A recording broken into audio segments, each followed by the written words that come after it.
Robinson, who goes by the name Robinson RR as an artist, and we're here to talk about your exhibition Times and Tides. Right. So perhaps you could start by telling us about how you came to become an artist and why you use the name Robinson RR. Oh yes, well Robinson RR is quite easy to explain. I've been a teacher or a student or a pupil all my life, and when I retired and I began to do this kind of thing, I wanted to have another name that I would, another identity almost, and teachers were always, I was always addressed, younger certainly, as Robinson RR. In the register, the roll call every morning would be Robinson RR here, and so on. So I thought I would adopt Robinson RR, which is a new identity, but it's linked to my old identity and career progress. And do you like the fact that it gives you some ambiguity and mystery as to who you are? Not mystery, it's just a life apart now. I've had years either being educated or educating people, and it was time for me now, in a sense. It's a new departure. The name doesn't even give away your gender, though. That's kind of what I'm getting at. Oh, I hadn't thought of that. It's quite austere as a working name. I hadn't thought of that. Okay. But it's in my mind now. Thanks. I just wondered. Okay, and as though I came to be what I am today, there was a very specific incident that started me on this route, and that was 15 years ago. I was walking on the beach in South Ronaldsay in Widewall Bay, and I found a piece of wood, and it had a gentle curve to it. It was plywood, had a gentle curve to it, and a groove down the middle. And I was fascinated by it, so I took it home. And I was putting it with a lot of other stuff I collected on the beach, pieces of china and shards of ceramics, that kind of thing. And it suddenly struck me that I could marry these two, and that would satisfy some sense of social justice I'd always been troubled by. And it was on that very day that I became almost had an aberration of brain, which made me feverishly work to multiply and replicate this image that I had made with that square and the pieces of crockery that I found. And I'd always been troubled by a kind of a sense of social justice. For instance, I'd been working abroad in factories for years, and alongside, in Holland, alongside all people from many nations coming to serve the Dutch industry. And they had a term for guest workers, and that was the word in Dutch, allochtoon, which is a word we have in English, but it's used in a very scientific sense. The word in English is allochthon, and that's used in geology, and it means an allochthon is a rock that's found in a place other than its origin. Some apparently mysterious forces of nature had deposited this piece of rock very far away from its origin of formation. And so the Dutch government and a lot of Scandinavian governments use this word, allochtoon, to describe migrants or workers.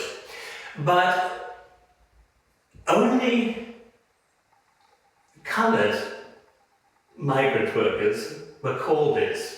And although allochtoon is a scientific word, and therefore neutral, it was neither positive or prejudicial, but it became corrupted by usage to refer to a particular group of migrant workers. For instance, the fair-skinned, blonde-haired Shell oil executive who'd been working in Den Haag for 20 years was never addressed as allochtoon, although he was a migrant worker, in fact. It was people of a certain group. And I always felt that was a kind of a sort of social injustice that rankled with me. And it was in a fit of energy and annoyance and rage, if you like, that allowed me to have the energy to produce a series of 21 in a series which I called a lockthon. And I have some demonstrated here in the gallery. Perhaps we can see those later. Mm-hmm. That's very interesting that you were inspired by found objects in the Orkney seascape and landscape. Yes. And you assigned meaning to those. And that's very a creative meaning from the accidental. I made it intentional to satisfy myself. So ultimately, say, why are you doing this? I'm doing it for myself. It's to satisfy some kind of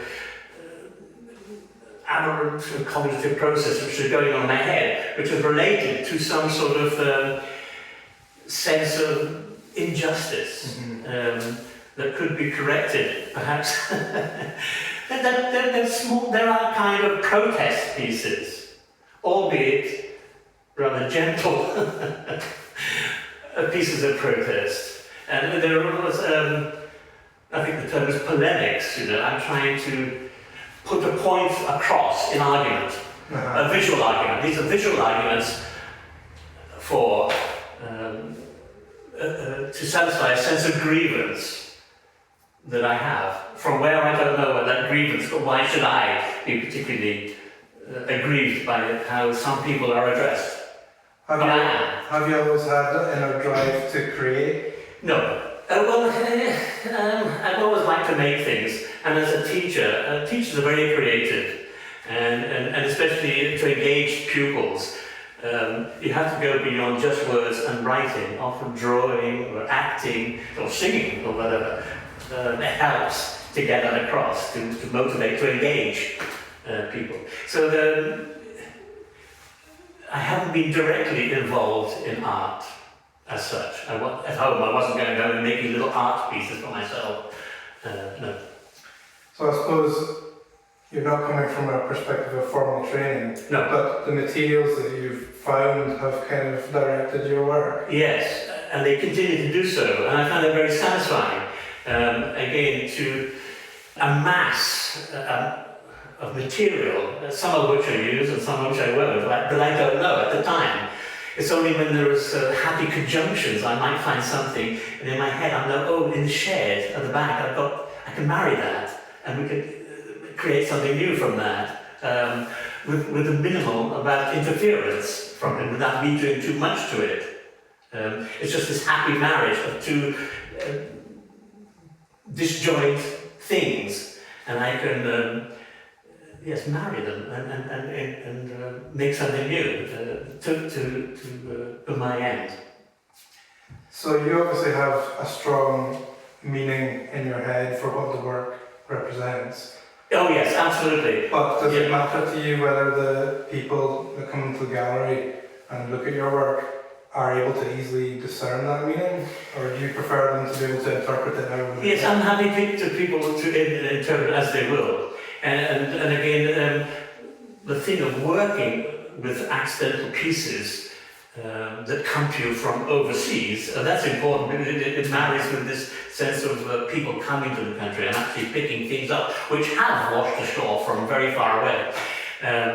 So I'm happy for them to see, that's very nice, I like the look of that Ralph.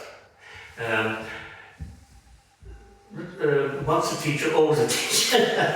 I do like to sometimes say, this is these little pieces that they're allochthons, and that means geology, and come from a place and that. So I like to give that background, and that.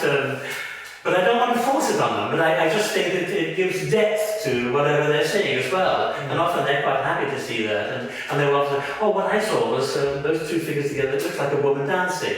Well, that's fine as well. That's fine too.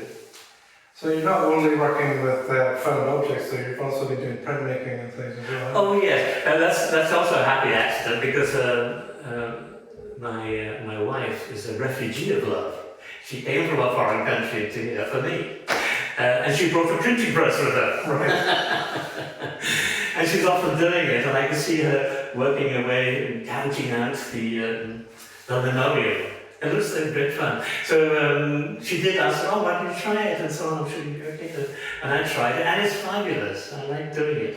But I did find myself also getting back into this social things, you know, stories of our time, and about soldiers being taken away from their wives to go and fight in Iraq or whatever. You know, that kind. There was always some element of beyond just the creative process. There was also a message. It was a story too, hidden perhaps, but there was a story to it.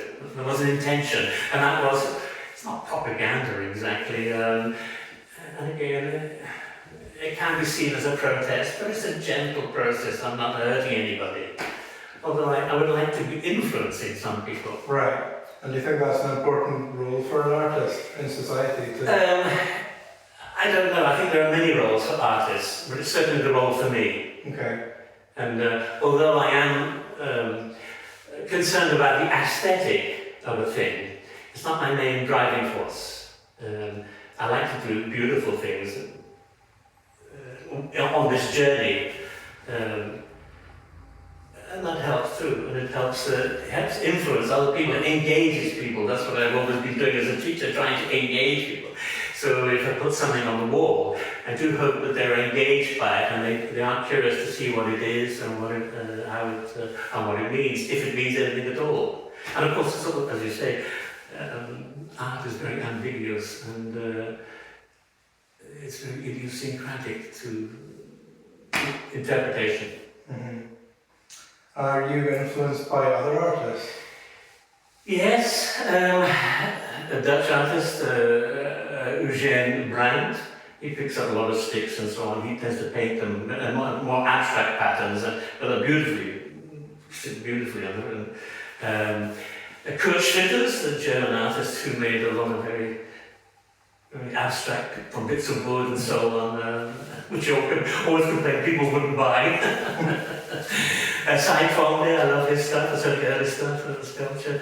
Robert Rauschenberg is another, an African Rawat Harume, I think. He made things from plastic buckets with oil things and put things on so they look like masks and so on. And very clever, very creative. Margaret Mellis, of course, here. Van Nicholson, people like that. Mm-hmm. And also influenced local people, artists that are here and now. Stuart Sim, a wonderful artist, and I often speak with him and so on. And his attention to detail and for finish is so absolute, and that's something I must work on, because I'm quite happy that things are a little bit rough-edged. Mm-hmm. But the more I do it, the more I want to be beautifully finished and so on. But I don't want to take it too far from the objects I find. Laura Leonard, I love the stuff she does. Nick Gordon, too, his stuff, his conjunction of disparate things to make a new piece of poetry, a visual poetry. I love that. Colin Kirkpatrick, I love his stuff. I always, every time he exhibits in the PR Art Centre, I want to get there first to buy it. And I'm always too late. Right. I'm always too late. Anyway. So, and my wife, of course, truly. In a sense, sometimes we collaborate on these things. And she sometimes has a much better aesthetic eye. Because if I'm making a pattern or something with these china bits, and I'll do it, and I'll say, Danny, can you look at that? And she'll come over. And she'll just move one or two things, and now it's perfect. And I couldn't see that somehow or other. But she has this sense of fine aesthetic sense, that the balance is now perfect. Mm-hmm. It's very Japanese. A lot of her prints are very Japanese. They're very peaceful and calm. And that seems accidental, but it's her trained eye to do that. Sounds like you're talking about composition. Yes. And it's often the limitations of the tools I have. Chop saw, it's a straight edge. I could spend ages, but I don't have the time for that. I want to do this and then move on to do that.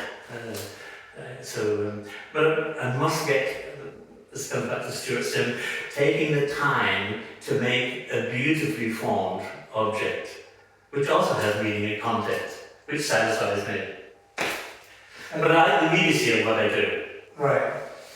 Okay. You talked about carpet fitters struggling to sell his work. Yes. Is that a concern for you? Because some of these pieces are quite large. Oh yes, and they're impractical to buy. It's not really a concern for me. Okay. But, well, obviously you like to exhibit them. Yes, I like to, and the people buy them, great. Yeah, we must all fight to find our little niche in the art ecosphere, I suppose. That sounds like your main concern is to express yourself. Yes. Yeah. Yes. And also perhaps to help someone else. Right. Asylum seekers, migrants, and that kind of thing. Well, let's go on to talking about the main themes of your work then. Is there one overriding theme in this exhibition? Yes, it is asylum, seeking asylum. And the main thrust of this is a plea for a coherent, equitable and effective strategy of accommodation that Britain and the countries of Europe can agree on to help mitigate the flow of migrants that are coming on everyone's shore. All the countries seem to be worried about this, and they're all individually running around like headless chickens.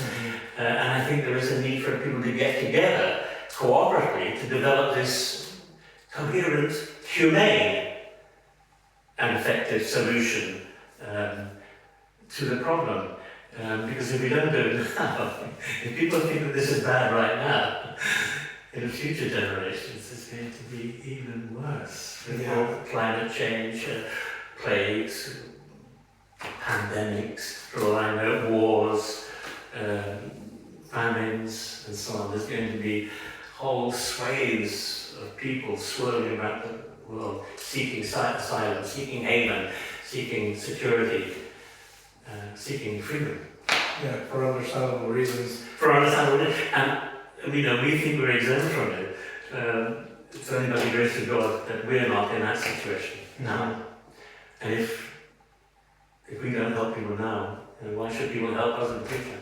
Well, I think the demographic pressure is growing, as you say, anyway, the way the world is going. But the spirit of cooperation is not doing too well. No. In fact, it's become more fractured. Yeah. That's a sad thing, isn't it? And more. I have no political affiliations whatsoever, but I do regret this country's electing people on the very far extreme right, the tyrants. It's not just the UK though, it's worldwide. It's worldwide. And that's people in desperation who are seeking salvation from strong, usually men, to the detriment of others. Is there anything else you want to say about the themes of the exhibition, or your work in general? Yeah. Well, can I show you some of them? This is the very first piece of art that I made. This is my epiphany in my career as a maker of things. And this is Alokthon 1.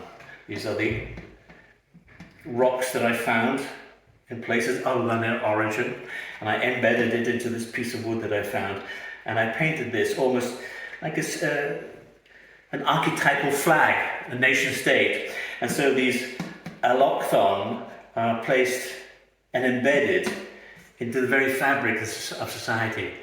And perhaps it's a pleasant thing. I hope so. I went on to make 21 others of these things, which I've all sold, and these are some remainders. I restricted myself to 7 pieces in each one, almost like a haiku, with a restricted number of syllables. This is called the Migrantcruciform, and again, a found object, a piece of plywood that washed up. It was originally this colour grey, and I've used it as is. I haven't altered the shape of it at all, and it had been lying about for a good while. Many months I had this, but I knew that one day I would find something. And then I was making a boat form. This was going to be a great big boat, and in fact, when I was shaping it to give it a bend, it snapped. And I spent so long forming this smooth shape that it was too long a piece of work to throw away. And so it was one of these happy accidents. And I thought, I can use that as a background, as a kind of almost like it could be the body of Christ, or as it is now, this could be the crown of thorns. The crucified Christ wearing a crown of thorns, or it could be the stars of the European Union. And of course, this is the flag of St. George as a background. And of course, it's not the Union flag, because Scotland welcomes refugees and asylum seekers. It's only England that has a massive problem. Am I religious? No. But I think I am spiritual. Yes, and I do have a strong sense in my own belief about what is right and wrong. Right. And that's not necessarily a Christian ethic, but it does come from a sense of duty. This one is called Small Boat in Peril on the Sea. And this one wasn't made from driftwood, but it was made from wood that was excess to a building project. And these were made from round stabs used to support young trees. And it's patently a small boat in peril. But there was a story to this. When I exhibited, the second day, a man came in with his son, who apparently turned out to be 7 or 8 years old, a primary child, and I was discussing about this because I actually made this piece as a piece of amusement and instruction for young people. And anyway, I was talking about this, and I was trying to engage him in all the various things, and he said, "Those men look like Keith Haring men," and I was astounded, and I said, "How did you know that? How could you possibly know that these look like Keith Haring men?" I hadn't intended that necessarily, but I recognized that. He said, "Oh, my art teacher told us about this, and we did some work with that." And I was completely astounded, having been a teacher myself. I think, how good is the art education in Orkney that a 7-year-old boy could identify references in a sculpture like this. Absolutely amazing. Mm-hmm. It made it worthwhile bringing it here, just to hear him say that. This piece is called King Canute and his councillors face a reckoning dawn.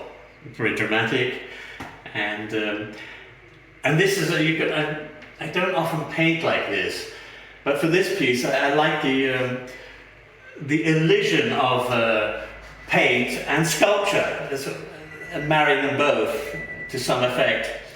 And of course, this is another heavy allegory. Of course, this is not necessarily King Canute. It could be any government leader, a prime minister or a president. And King Canute, of course, was famous for saying he could, or his councillor saying that he could stop the tides should he wish. And of course, they took him down to the beach, or he took his councillors down to the beach, sat there on his throne and commanded the tide to stop. And of course, he was overwhelmed. So it's quite simple to go from King Canute to any of the last 3 or 4 prime ministers we have, who think they can just demand that the migrants or asylum seekers stop. They're just overwhelmed, as they found to their cost. This is called the Rwanda Flagship. It's another sculpture heavily laden with metaphor. Of course, this is the boat, and these are the passengers. These are cattle tags, almost to imply that these are pieces of meat which were being exported elsewhere. And where are they being exported? Exported to Rwanda. They're being exported to Rwanda. And by whom? By the British government, especially those down in Westminster. And this is the roundel of the RAF to show this is not a ship by sea, this is going by air. Almost lastly, this sculpture is covered in strips of black rubbish bags. And these people that I made, these are made from 4 individual pieces glued together to get a kind of form of liveliness. And these are the passengers. And I've done them in black like this on the boat. And these reference the figures which are drawn on boat plans which were made for slave traders. And the boat builders and the planners would show how many bodies they could fit into the ship, and they drew these little black marks all the way around to maximize the profit of the owners of these things. So, and of course, the British government has their own flagship, that's Rwanda Flagship, which has yet to set, and so far it's cost us apparently 500 million. This one is going for a lot less. Okay, thanks.